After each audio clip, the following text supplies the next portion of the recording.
श्रीराम समर्थ. श्रीमद दासबोध मंत्रांचा पंचम दशक, समास तिसरा, शिष्य लक्षण, भाग 1. श्रीराम. मागा सद्गुरूचे लक्षण विशद केले निरूपण, आता सत्शिष्याची ओळखण सावध ऐका श्रीराम. श्री समर्थ म्हणतात की मागील समासात सद्गुरूचे लक्षण विस्तारपूर्वक सांगितले. आता सत्शिष्य कुणास म्हणावे, त्याची लक्षणे कोणती हे सावधपणे ऐका. सद्गुरु वीण सत्शिष्य तो वाया जाय निशेष, का सत्शिष्ये वीण विशेष सद्गुरु सिणे श्रीराम. सद्गुरूंची प्राप्ती झाली नाही तर शिष्य चांगला असून तो संपूर्णपणे वाया जातो, किंवा सत्शिष्य जर भेटला नाही तर सद्गुरु व्यर्थच शिणतात. उत्तम भूमी शोधिली शुद्ध, तेथे बीज पेरिले किडखाद, का ते उत्तम बीज परिसंबंध खडकेसी पडिला श्रीराम. उत्तम सुपीक शुद्ध जमीन आहे, ती शुद्धही केली, पण त्यात किडके बीज जर पेरले, किंवा उत्तम बीज आहे पण ते खडकाळ जमिनीत पेरले गेले, तर दोन्ही ठिकाणी चांगले पीक येणारच नाही. तैसा सत्शिष्य ते सत्पात्र, परंतु गुरु सांगे मंत्र तंत्र, तेथे अरत्र ना परत्र काहीच नाही श्रीराम. त्याप्रमाणे सत्शिष्य हा ज्ञानोपदेशात सत्पात्र आहे, पण गुरु त्याला ज्ञानोपदेश न करता मंत्र तंत्र सांगू लागले तर त्या शिष्याचे इहलोकीही सार्थक होत नाही व परलोकीही सार्थक होत नाही. अथवा गुरु पूर्ण कृपा करी, परी शिष्य अनाधिकारी, भाग्यपुरुषाचा अभिकारी पुत्र जैसा श्रीराम. अथवा गुरु अत्यंत अधिकार संपन्न आहे, तो पूर्ण कृपाही करतो, पण शिष्यच जर अनधिकारी असेल तर एखाद्या भाग्यवान पुरुषाचा मुलगा भिकारी निपजावा तशी स्थिती होते. तैसे एका वेण एक होत असे निरार्थक, परलोकीचे सार्थक ते दुरावे श्रीराम. तसे एका विषयी दुसरे निरर्थक ठरते व परलोकीचे सार्थक दूरच राहते. म्हणून सद्गुरु आणि सत्शिष्य तेथे न लगती सायास, त्या उभयतांचा हव्यास पुरे एकसरा श्रीराम. म्हणून सद्गुरु आणि सत्शिष्य यांची एकाच वेळी गाठ पडली की काहीही सायास करावे न लागता दोघांची इच्छा एकदमच पुरी होते. सुभूमी आणि उत्तम कण, उगवेना प्रजन्ये वीण, तैसे अध्यात्म निरूपण नसता होये श्रीराम. पण याप्रमाणे जरी भूमी उत्तम आहे, बीजही उत्तम आहे, पण पर्जन्याशिवाय उत्तम पीक उगवून हाती येत नाही, तसेच अध्यात्माचे निरूपण जर नसेल तर शिष्याला स्वानुभव येणार नाही. सेत पेरिले आणि उगवले, परंतु निगे वीण गेले, साधने वीण तैसे झाले साधकांसी श्रीराम.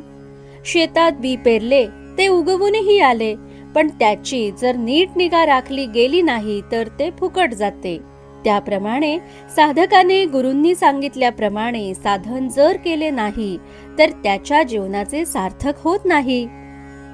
जवरी पीक आपणास भोगे, तवरी अवघेची करणे लागे, पीक आलियाही उगे राहोची नये श्रीराम. जोपर्यंत आपल्या हाती पीक येत नाही तोपर्यंत सर्व तऱ्हेने त्याची काळजी घ्यावीच लागते. एवढेच नव्हे तर पीक आल्यावरही स्वस्थ राहून चालत नाही.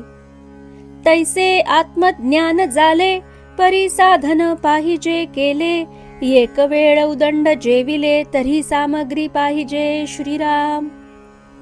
त्याप्रमाणे साधकाला आत्मज्ञान झाले तरी त्याने साधन करीतच राहिले पाहिजे, कारण एक वेळ अगदी पोटभर जेवलो तरी तेवढ्याने भागत नाही, पुन्हा भूक लागते, म्हणून भोजन सामग्री जवळ असावीच लागते.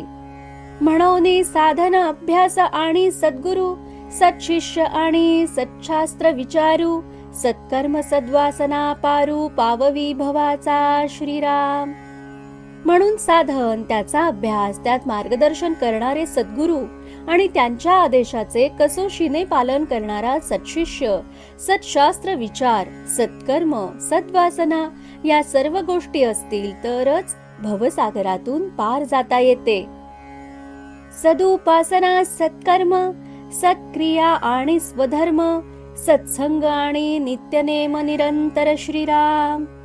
ऐसे हे अवघेची मिळे, तरीच विमळ ज्ञान निवळे, नाही तरी पाषांड संचरे बळे समुदायी श्रीराम.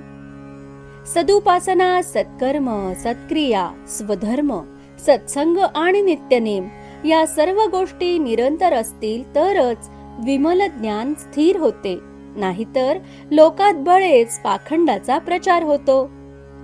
येथे शब्द नाही शिष्यासी, हे अवघे सद्गुरु पासी, सद्गुरु पालटी अवगुणासी, नाना यत्ने करून श्रीराम. यात शिष्याचा दोष नसतो, हे सर्व सद्गुरूवर अवलंबून असते.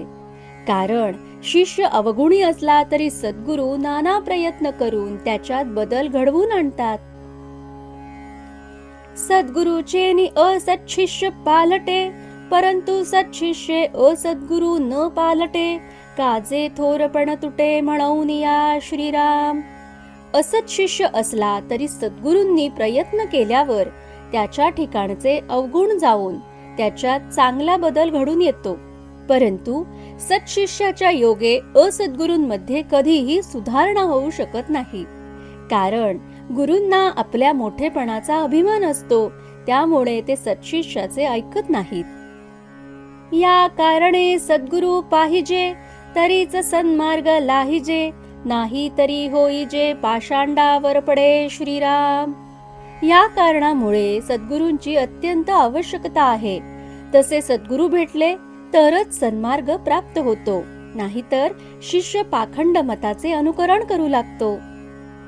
येथे सद्गुरूची कारण, येर सर्व निक्कारण, तथापि सांगो ओळखण सत्शिष्याची श्रीराम. म्हणून आत्मकल्याण साधण्याकरिता मुख्य सद्गुरूंची भेट व्हावी लागते. बाकी सर्व गोष्टी व्यर्थ आहेत. तथापि सत्शिष्याची लक्षणे आता सांगतो. मुख्य सत्शिष्याचे लक्षण, सद्गुरु वचनी विश्वास पूर्ण, अनन्य भावे शरण, त्या नाव सत्शिष्य श्रीराम. सत्शिष्याचे मुख्य लक्षण म्हणजे सद्गुरूंच्या वचनावर त्याचा संपूर्ण विश्वास असतो व तो अनन्य भावाने सद्गुरूंना शरण जातो. शिष्य पाहिजे निर्मळ, शिष्य पाहिजे आचारशील, शिष्य पाहिजे केवळ विरक्त अनुतापी श्रीराम. शिष्य निर्मळ असावा, आचारशील असावा, विरक्त असावा आणि आपल्या दोषांची ज्याला जाणीव आहे व त्याबद्दल ज्याला पश्चाताप वाटतो असा असावा. शिष्य पाहिजे साक्षपी विशेष, शिष्य पाहिजे परमदक्ष, शिष्य पाहिजे अलक्ष लक्षी ऐसा श्रीराम. शिष्य अत्यंत उद्योगी, परमदक्ष आणि अलक्ष अशा परमात्म्यावर लक्ष केंद्रित करू शकेल असा असावा. शिष्य पाहिजे अति धीर, शिष्य पाहिजे अति उदार, शिष्य पाहिजे अति तत्पर परमार्थ विषयी श्रीराम. शिष्य अत्यंत धैर्यवान, अत्यंत उदार आणि परमार्थाविषयी अति तत्पर असावा. शिष्य पाहिजे परोपकारी, शिष्य पाहिजे निर्मत्सरी, शिष्य पाहिजे अर्थांतरी प्रवेश करता श्रीराम. तो परोपकारी, निर्मत्सरी आणि अध्यात्म निरूपण श्रवण करताच त्यातील लक्षार्थ जाणण्याची पात्रता असणारा असावा. शिष्य पाहिजे परोपकारी, शिष्य पाहिजे निर्मत्सरी, शिष्य पाहिजे अर्थांतरी प्रवेश करता श्रीराम. तो परोपकारी, निर्मत्सरी आणि अध्यात्म निरूपण श्रवण करताच त्यातील लक्षार्थ जाणण्याची पात्रता असणारा हवा. शिष्य पाहिजे परमशुद्ध, शिष्य पाहिजे परम सावध, शिष्य पाहिजे अगाध उत्तम गुणाचा श्रीराम. शिष्य अत्यंत शुद्ध, अतिशय सावध आणि अनेक उत्तम गुणांनी संपन्न असावा. शिष्य पाहिजे प्रज्ञावंत, शिष्य पाहिजे प्रेमळ भक्त, शिष्य पाहिजे नीतिवंत मर्यादेचा श्रीराम. शिष्य प्रज्ञावंत, प्रेमळ, भक्त आणि नीतिमान असून मर्यादशील असावा. शिष्य पाहिजे युक्तिवंत, शिष्य पाहिजे बुद्धिवंत, शिष्य पाहिजे संता संत विचार घेता श्रीराम. शिष्य युक्तिवंत, बुद्धिमान आणि नित्यानित्य विचार करून वागणारा असावा. शिष्य पाहिजे धारिष्ठाचा, शिष्य पाहिजे दृढव्रताचा, शिष्य पाहिजे उत्तम कुळीचा, पुण्यशील श्रीराम. शिष्य धाडसी, दृढव्रती आणि उत्तम कुलात जन्मलेला पुण्यशील असा असावा. शिष्य असावा सात्विक, शिष्य असावा भजक, शिष्य असावा साधक, साधन करता श्रीराम. तो सात्विक, भजन तत्पर आणि नित्य नेमाने साधन करणारा साधकही असावा. शिष्य असावा विश्वासी, शिष्य असावा काया क्लेशी, शिष्य असावा परमार्थासी वाढवू जाणे श्रीराम. गुरूंच्या चरणी त्याचा दृढ विश्वास असावा. शारीरिक कष्ट करण्यास तो तत्पर असावा आणि परमार्थ वाढावा अशी तीव्र इच्छा त्याला असावी. शिष्य असावा स्वतंत्र, शिष्य असावा जगमित्र, शिष्य असावा सत्पात्र, सर्व गुणे श्रीराम. शिष्य स्वतंत्र, जगमित्र, सर्व गुण संपन्न आणि परमार्थास अत्यंत लायक असावा. शिष्य असावा सद्विद्येचा, शिष्य असावा सद्भावाचा, शिष्य असावा अंतरीचा, परमशुद्ध श्रीराम. तो सद्विद्येच्या लक्षणांनी युक्त, सद्भावयुक्त आणि अत्यंत शुद्ध अंतःकरणाचा असावा. शिष्य नसावा अविवेकी, शिष्य नसावा गर्भसुखी, शिष्य असावा संसार दुःखी, संतप्त देही श्रीराम. शिष्य अविवेकी नसावा, तो गर्भ श्रीमंत नसावा, तर तो त्रिविध तापाने संतप्त झालेला व संसार दुःखाने दुखावलेला असावा.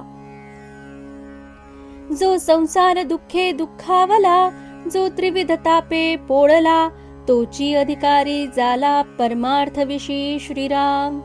कारण जो संसार दुःखाने अत्यंत दुःखी झालेला असतो, त्रिविध तापाने पोळलेला असतो, तोच परमार्थ प्राप्तीसाठी योग्य अधिकारी ठरतो. बहु दुःख भोगिले जेणे, तयासीच परमार्थ बाणे, संसार दुःखाचे निगुणे वैराग्य उपजे श्रीराम. ज्याने अत्यंत दुःख भोगलेले असते त्याच्या अंतःकरणातच परमार्थ बांधतो, कारण संसार दुःखामुळे त्याच्या ठिकाणी वैराग्य उत्पन्न झालेले असते.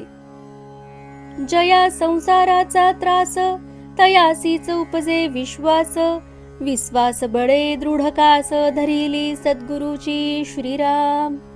जो संसारामुळे अत्यंत त्रासलेला असतो त्याचाच सद्गुरु चरणी दृढ विश्वास उत्पन्न होतो आणि दृढ विश्वासाच्या बळावर तो सद्गुरूंची कास घट्ट पकडतो. अविश्वासे कास सोडिली, ऐसी बहुतेक भवी बुडाली, नाना जळचरी तोडिली, मध्येची सुख दुःखे श्रीराम. पण कित्येक साधक अविश्वासाने सद्गुरूंची कास सोडतात. ते बहुतेक लोक भवसागरात बुडतात किंवा मध्येच नाना जलचर त्यांचे लचके तोडतात व ते सुख दुःखाच्या अधीन होतात. या कारणे दृढ विश्वास तोची जाणावा सत्शिष्य, मोक्षाधिकारी विशेष अग्रगण्यो श्रीराम. म्हणून जो दृढ विश्वास ठेवतो तोच सत्शिष्य जाणावा. मोक्षाला पात्र असणाऱ्या साधकांमध्ये तो अग्रगण्य असतो. जो सद्गुरु वचने निवाला, तो सायुज्यतेचा अंकिला, संसार पांगे पांगिला न वचे कदा श्रीराम. जो शिष्य सद्गुरूंच्या वचनाने निवालेला असतो तोच सायुज्य मुक्तीचा अधिकारी होतो. मग तो संसारातील संकटांनी कधीही गर्भगळीत होत नाही. सद्गुरूहून देव मोठा, जयास वाटे तो करंटा, सुटला वैभवाचा फाटा, सामर्थ्य पिसे श्रीराम. सद्गुरूहून देव मोठा असे ज्या शिष्याला वाटते तो शिष्य खरोखर अभागीत समजावा. वैभवाच्या लोभाने किंवा सामर्थ्याच्या वेडाने त्याच्या ठिकाणी असा भ्रम उत्पन्न झालेला असतो. सद्गुरु स्वरूप ते संत, आणि देवास मांडेल कल्पांत, तेथे कैचे उरेल सामर्थ्य हरिहरांचे श्रीराम. सद्गुरु स्वरूप हे नित्य असते. कल्पांताच्या समयी सर्व देवही लय पावतात, मग त्यावेळी हरिहरांचे सामर्थ्य कसे उरेल? म्हणून सद्गुरु सामर्थ्य अधिक, जेथे आटती ब्रह्मादिक, अल्पबुद्धी मानवी रंक तयांसी हे कळेना श्रीराम. जेथे ब्रह्मादिकही लय पावतात, तेथे सद्गुरु स्वरूप नित्य असल्याने त्याचे सामर्थ्य सर्व देवांपेक्षाही अधिक असते. पण मानव अल्पज्ञ असल्याने त्याच्या ठिकाणी बुद्धीचे दारिद्र्य असते, त्यामुळे हे मर्म त्याला कळत नाही. गुरुदेवास बराबरी, करीतो शिष्य दुराचारी, भ्रांती बैसली अभ्यांतरी, सिद्धांत नेणवे श्रीराम. गुरु आणि देव यांची जो बरोबरी करतो, तो शिष्य दुराचारी समजावा. तो सिद्धांत जाणत नसल्याने त्याच्या हृदयात विपरीत ज्ञान सुदृढ झालेले असते. देव मनुष्य भाविला, मंत्री देवपणासी आला, सद्गुरु न वचे कल्पिला, ईश्वराचे नि श्रीराम. वास्तविक मनुष्य आपल्या कल्पनेने देव तयार करतो. मंत्रामुळे देवाला देवपण येते, परंतु ईश्वराला सद्गुरूची कल्पना करता येणार नाही. म्हणून सद्गुरु पूर्णपणे, देवाहून अधिक कोटी गुणे, जयासी वर्णिता भांडणे, वेदशास्त्री लागली श्रीराम. म्हणून सद्गुरु हे देवांपेक्षा कोटी गुणानेही अधिक श्रेष्ठ आहेत, कारण ते परिपूर्ण आहेत. त्यांचे वर्णन करताच येत नाही. त्यांचे पूर्ण ज्ञानच कुणाला होत नसल्याने त्यांचे यथार्थ वर्णन करण्याच्या प्रयत्नात वेद आणि शास्त्रे यांच्यात मतभेद आहेत. असो सद्गुरु पदा पुढे, दुजे काहीच न चढे, देव सामर्थ्य ते केवढे, माया जनित श्रीराम. असो सद्गुरु पदाहून श्रेष्ठ असे दुसरे काहीच नाही, कारण ते मायातीत आहेत. त्याच्या पुढे मायाजनित देवांचे सामर्थ्य हे केवढे. अहो सद्गुरु कृपा जयासी, सामर्थ्य न चले तयापासी, ज्ञान बळे वैभवासी, तृणतुच्छ केले श्रीराम. अहो ज्याच्यावर सद्गुरूंची कृपा होते, त्याच्यावर कुणाचीही सत्ता चालू शकत नाही, कारण सद्गुरु कृपेने त्याला ज्ञान झालेले असते व त्या ज्ञानाच्या बळावर तो सर्व वैभवास कसपटा समान तुच्छ मानतो. सद्गुरु कृपेचे नि बळे, अपरोक्ष ज्ञानाचे नि उसाळे, माये सहित ब्रह्मांड सगळे, दृष्टीस न ये श्रीराम. सद्गुरु कृपेच्या बळाने प्राप्त झालेल्या प्रत्यक्ष ज्ञानानुभवाच्या बळाने मायेसहित सर्व ब्रह्मांड त्याच्या दृष्टीसच पडत नाही. ऐसे सत्शिष्याचे वैभव, सद्गुरु वचनी दृढ भाव, तेणे गुणे देवराव स्वयेची होती श्रीराम. सत्शिष्याचे वैभव हे असे असते, सद्गुरु वचनावर त्याचा दृढ विश्वास असतो, त्यायोगे तो स्वतःच ईश्वर स्वरूप बनून जातो. अंतरी अनुतापे तापले, तेणे अंतर शुद्ध झाले, पुढे सद्गुरु वचने निवाले, सत्शिष्य ऐसे श्रीराम. ज्या शिष्याचे अंतःकरण पश्चातापाने पोळून शुद्ध झालेले असते व सद्गुरु वचनाने ज्यांना समाधान लाभते, तेच सत्शिष्य होत.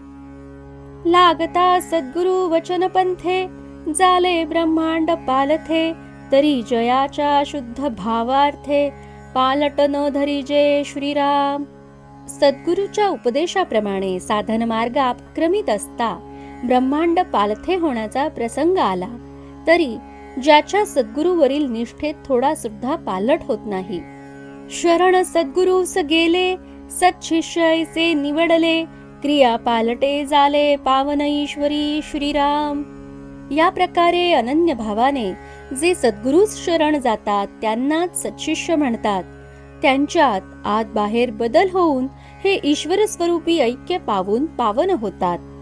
ऐसा सद्भाव अंतरी, तेची मुक्तीचे वाटे करी, ये रमाईक वेशधारी अत सत्शिष्य श्रीराम. असा सद्गुरूविषयी दृढ सद्भाव ज्यांच्या अंतरात असतो, तेच मुक्तीचे वाटेकरी ठरतात. बाकीचे शिष्य नुसते वेशधारी असतात, ते असत शिष्यच होत. जय जय रघुवीर समर्थ. या समासातील उर्वरित ओव्या पुढील भागात ऐकू.